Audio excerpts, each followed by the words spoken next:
Picked up this figurine, this little mini figurine from a local gaming store. And it's by an artist, Tre Manor. This kit is made by Reaper Miniatures. So let's get him opened up, check him out.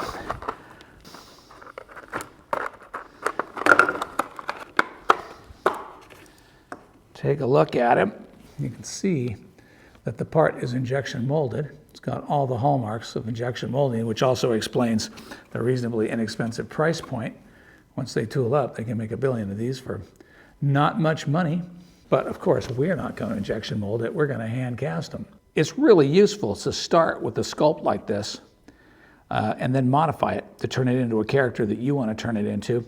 Not just kit bash it, but actually re-sculpt it. So what we're going to do is we're going to cast all of these little parts in a single mold. Then we're going to cast them in wax. We can use the cast wax pieces to re-sculpt them into anything we want. Because I'm mounting all of the parts into a single mold, I'm going to build a base on this guy. That'll do two things. It'll give us more base to work with if we want like more ground underneath him, or we can make it as thin as the original.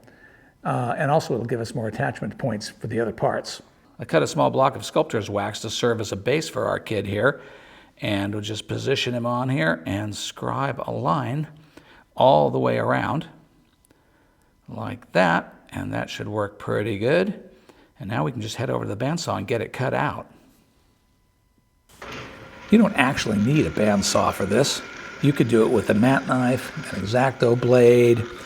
This wax is soft enough to carve, but it's hard enough to hold a lot of detail. This piece is ready to mount on there, and as you can see, I've definitely got some extra meat around the base of the sculpture, and that's good because I'd a lot rather have to have material to carve away than to have to build up a lot of material because it's slower to build it up. Let's get this thing welded onto the base, and to do it, we'll use some sticky wax.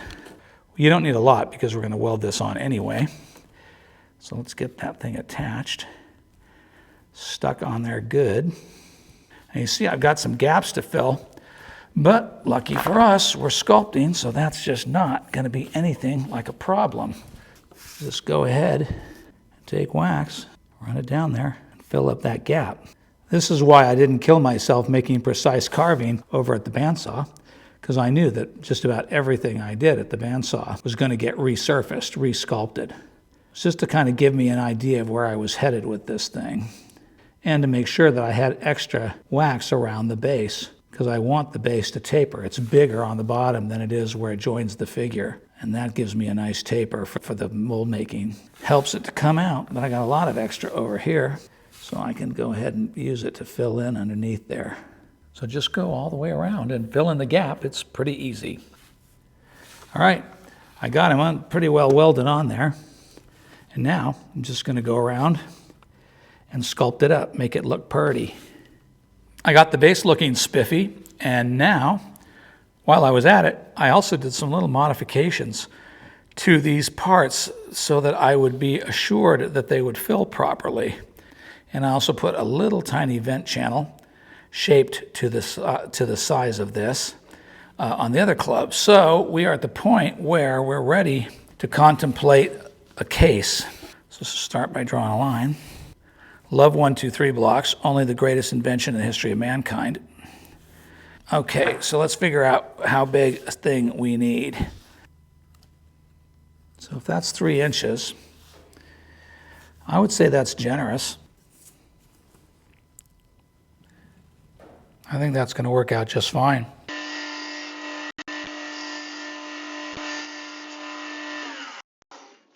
All right, got the box pieces all cut. So now all we have to do to put it together, drill a few holes, drive a few screws, and we've got it. Here's a quick tip. If you're drilling a bunch of holes that need to register, just drop nails into the first couple holes you drill, and that way all of the holes will register perfectly. This is the plexiglass. It still has the protective paper on it, but I drilled the holes oversize. You can see the difference in size between the 2 holes. That's so that when you put the screws in, the plexiglass won't crack. We need to seal up the edges of the case with our old friend beeswax. Rubber and resin just love beeswax. It prevents them from sticking to everything, especially porous surfaces like this wood. All right, it is time to mount all of these pieces together in a clump in the single mold, and I will be doing that primarily using these wax sticks, these wax wires from Freeman Wax. So let's get going on that. Much of this I think I'll do off camera because it's going to take a little while. I have been adding vents for a while and assembling this piece, and as you can see, I've got them mostly assembled, everything except for the two little weirdo heads. We'll put those on. I just wanted to show you how I do this. It's pretty straightforward. It's just like welding. I just use my wax tool and melt and sculpt and push and pull the wax until I have it laid out. Now you'll notice the way I laid this out, almost all of the vents and almost all of the parts are laying in a reasonably flat parting line. There's a definite front and a definite back to this mold. So the parting line is just going to cut through all those holes, and the mold will just open like that. So let's get the head attached, and he's going to sit up here like that. So let's see if I can get him attached on there. A little sticky wax, just to tack him in place, which that did. And I think wax working is just about essential for mold making, because you have to be able to do these custom sculpted arrangements of vents and sprues and parts. Now there are lots of places on this model that I fear we are going to catch bubbles if we don't pre-paint. So I went ahead and mixed up some rubber. The most noticeable and immediately problematic areas are these deep holes in the wrists. Get it going and get it flowing down in there. We want that to fall down. Anywhere I think I can see a potential pocket, a place where rubber can definitely get jammed as it rises, I'm going to pre-fill. See how I'm letting that just flow down into that hole? Let it naturally just fill up. All right, I think we got most of them. We'll just use a little wolf sticky wax to position and stick the model into the case. Just gonna dribble it on and then heat it up enough so I have time to position the sculpt where it needs to go. And now that the model is in the case and stuck in there well, you see he's not going anywhere. But what we're gonna do is we're gonna take some of our rubber and I'm gonna add some polyethylene mini fiber to it. And what that's gonna do is it's gonna thicken up the rubber. So let's just add a little bit in there. See, turns it into a goopy paste. Doesn't go anywhere. And that's gonna help us because I'm going to make a gasket on this box, and I don't want to wait for the gasket to cure. I want to pour the rubber in the box right away. So to do that, I'm going to make a thicker gasket. All right, we are ready to go. So now what we can do is we can put our window on. I'm going to trust the sticky wax to hold my sculpture in place while I put the window on. Okay, let's go.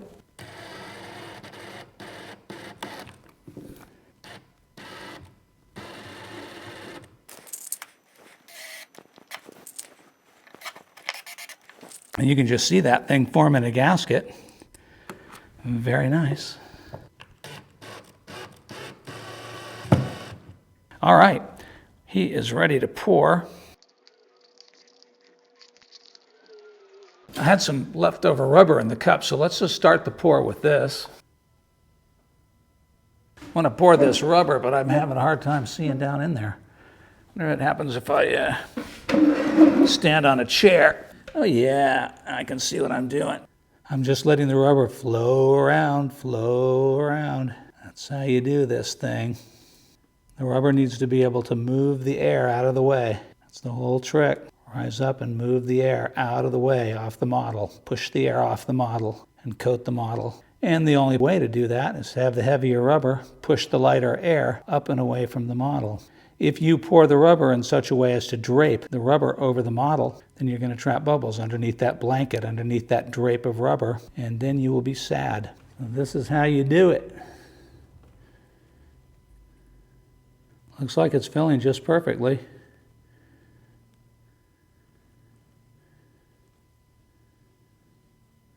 I may have mixed up a little bit more rubber than I need, but doesn't worry me. Whatever the rubber's left over just goes into the chunky supplies. Mold is made. Let's wait till tomorrow morning and then let's cut it open, see what happens, see what we got. It's the next day and our rubber is nice and hard. Let's pull this mold apart.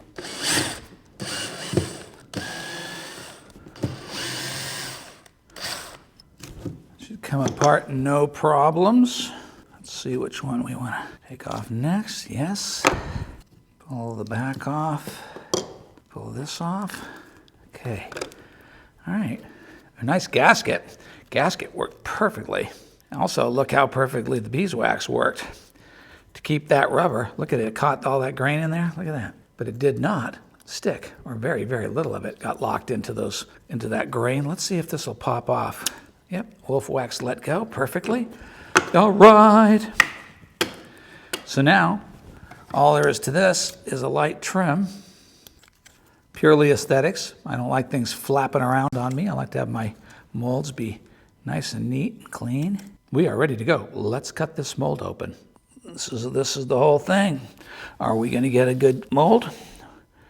Well, it all comes down to whether we did everything right, and also whether or not we can get a good cut. I'm just wondering if it's going to be possible to pull that wax base off of there. Yes, it is. That helps me a little bit. Pulling the wax base off helped me because it lets me find the locations of the vents, and by finding those parts, it tells me automatically where I need to cut. I don't have to guess. I like that. I like not having to guess. See how I'm cutting jagged? Trying to cut clean at the part and jagged away from the part. That way you have the shortest possible parting line against the part, but you have enough jaggies that the mold halves will fit together and interlock.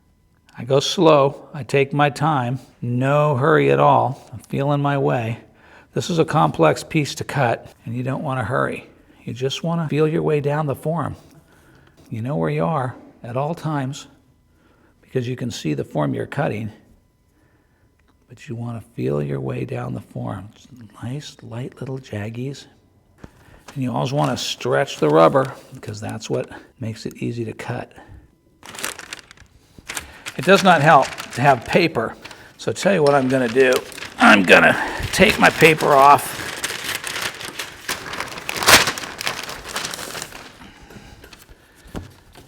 Should have done that in the beginning. All right, let's go on. So far I'm cutting down just fine. Cutting between the club and the body. Now I'm at his hand, and the part's pretty loose. I wonder if I can get the part out. Yes, I can. Can I? Yeah, perfect. Okay, that helps you too. If you can pull a part out, then it's out of the way, and you can cut on both sides of it, and that's a big help. So you can see how I'm cutting down the mold, cutting down the side, and I just feel my way down. I let the vents and I let the parts tell me where I am. And I also always make sure that I have a really clear idea in my head from studying. I either take pictures, diagrams, or video, something where you have a visual reference guide as you cut. You can check. If you're not confident, you can just pre-map out your cuts ahead of time. All right, I'm going to keep cutting. I'll come back to you when I've got them a little bit more opened up. Okay, so I just followed these little parts down and cut them out, the clubs. Just followed down along them. So we should just be able, to just pop him out so you can see where we've gone. Now, this makes it much easier to keep going because I can just follow down. Again, I'm always using the vents. See how I use that vent to find where I cut? They are your guide. The vents are your guide. You just follow them down. That takes a lot of the guesswork out. That's why people are really afraid to cut molds because they think they're guessing. And they say, boy, I get that comment all the time. It's like, I don't know. I don't like the idea of having to guess as to where I'm cutting. And my point is there's no guesswork in it. You are not guessing. You are following a plan. The way you design the mold and the way you cut it is all according to plan. Just took the head out. Look at that mold. Man, I don't see a single bubble in that mold. That is a beauty. Notice I did not cut it into two separate parts. It is a one-piece cut mold. And let's see what's going to happen when you put this mold together. Look at that parting line. Look at that parting line. Do you see a parting line? No, you do not. I will say it in every video. I say it every week. This is why we do this. It's parting lines that look like that. That's the kind of parting line you want to get on your model. That's why we do cut molds. The mold is ready to cast, but I hear all of my channel regulars squawking, hey, isn't that a square mold? And aren't you the king of round molds? What gives on that? And you're right, it is a square mold. In this case, I think it's going to work. We have a very flat parting line going across a square, and got out the old table saw, went over to the wood scrap pile and made these two little cradles.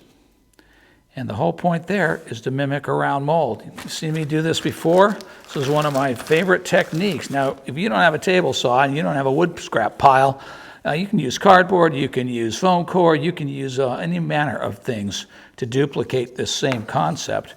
But what we're doing here is we're looking, see if that's going to need to be tightened up. I think so. To tighten up rubber bands, if they're a little too loose, you put a knot in them like that. It only took me a couple of decades to discover that handy little trick, but it works like a champ. You can regulate how much pressure you put on the mold with your rubber bands. And the idea is you want to make very, very evenly distributed pressure. Very gentle, very even. You want to close the mold, but you don't want to distort the mold. That's the whole trick to what we're doing here. It's the whole reason for all this rigmarole. And why are we going through all this hassle? Because this is a question I do get. It's like, wow, you go through a lot of hassle to make clean castings. And the reason is the time that you spend here crafting your molds and therefore crafting your castings pays giant dividends down the line when you have 10 or 50 or 100 castings and you've got these big, ugly two-piece mold parting lines running 100% around the body of the casting, and you got all kind of bubbles, and you got all kind of mold flaws, and you just made a big giant mess. Let's put it on a pallet, and let's pour some resin. I mixed up 40 grams of urethane resin. It's got some dye in it. Normally this resin would be pretty close to white. Let's pour it. I want to pour it down the legs. Rose up beautifully through the other leg. The trick is, are we going to see it rising up through these little vents? That is what we want to see. Looks like it came up through that center vent. Just now have to wait and see if it's going to come up the other vents. Hoping that it's going to come up these vents, these side club vents. Super important that it does. Going to help it. Yes, it's coming. Came up this one. Okay. Came up this one. All right, beautiful. It did exactly what it was supposed to do. All right, let's run this over into the tank. Got the mold out of the tank. Let's see what we got. This is the fun part. This is what we all live for. Oh yeah, look at that. Look at that. Look at that. Holy moly. Superficially, I'm saying it's pretty good. Let's pop him.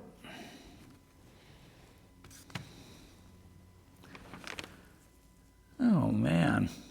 Boy, I think that just cast up like a champ. Let's see, what do we got? What do we got? Do I see a little tiny bubble right there? Maybe. Well, that worked out really well. Okay, we lost the tip of this little spear. We'd have to fix that. It did catch a couple little bubbles in there. That's not going to break my heart. I mean, that can be very easily fixed. But man, oh man, that's pretty clean. Can you see that? Because that is pretty darn clean. I'm pleased with that, let me tell you.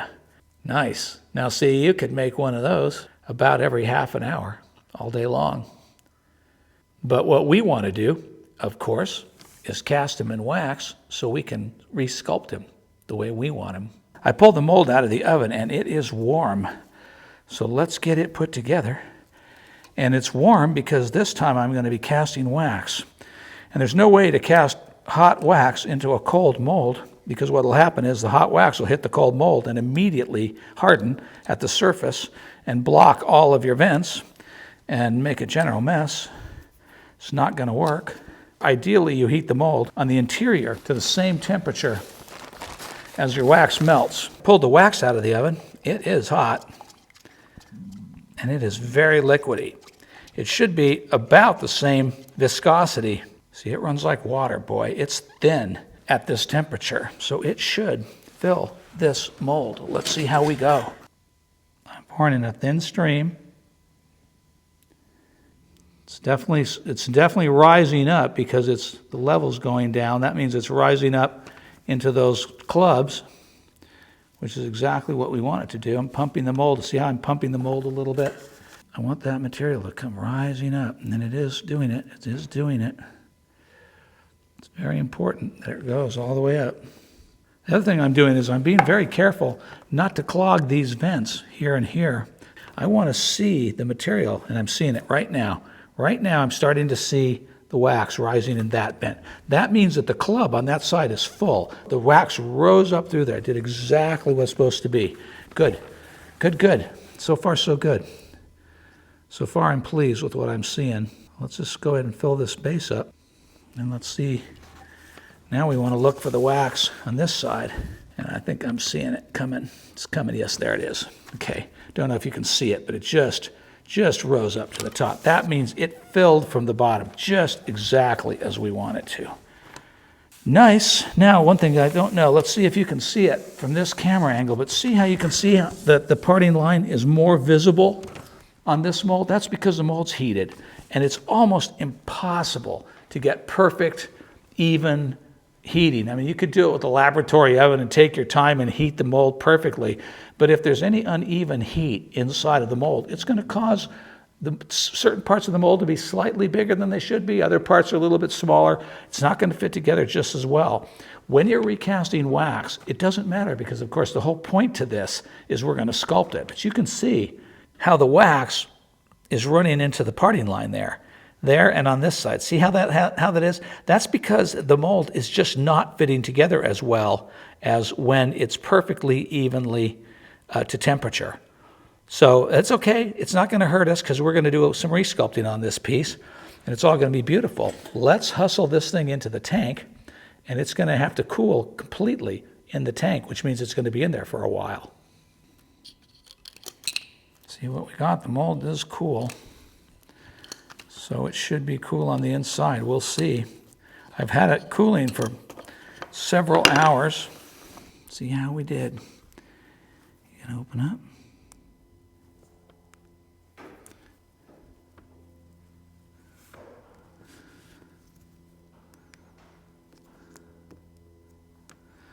Okay, this is something I've never seen before, ever. Not ever have I seen this before. I've never seen the wax stick to the mold. I have never seen that. Okay, this is really crazy. I have been using this kind of rubber and this exact sculpting wax for 30 years, pretty much. And not one time ever have I seen the wax bond to the rubber. I mean, to the point where I'm almost tearing the rubber. That is crazy. I've never seen that happen before, ever. What could have done that? Wowee. I mean, I cannot get this mold open at all. As soon as it hits where the wax is, the rubber is just bonded to that wax. Well, I am really reluctant to tear the mold apart because it's a good mold and I could switch to a different wax. But this is sometimes my videos end with a cliffhanger. But this time it ended with a real mystery. Why in the heck did this happen? I have no idea, guys. So this is pretty fascinating. I'm really interested in this. This is going to bear further investigation. I think we're going to have to leave this video here. It's already long. I was looking to pull out a perfect wax. I was thinking I was going to pull out a perfect wax casting and go, ta-da, look at what a genius I am. Instead, I have a real mystery here that I need to figure out, and I don't quite know how I'm going to do it. So, okay, well, we know what we're going to be doing next week. We're going to figure this out and figure out what happened. Sorry for the odd ending, but this is reality TV at its finest. I didn't plan this. Good lesson here. And that is that mysterious things happen in this casting profession / hobby. Even when you really know your materials and you have a long experience with them, they will do things to you that just make you go, what? I'm genuinely puzzled by this. I mean, there's nothing that should cause that wax to stick. And having cast a perfect resin copy in it should not have affected it, because I very often cast resin and wax interchangeably in these exact materials. Pretty interesting. Hey, sorry for the weird ending, but I hope you liked this video anyway. I hope you got something out of it. If you did, hit that like button. Helps the channel a lot. We've got some fun ahead of us. We'll figure this out. Thanks for watching. See you next week. What a weird ending. Huh? Wow. Wow, that's weird. Oh, Lordy Lord, Lordy Lord.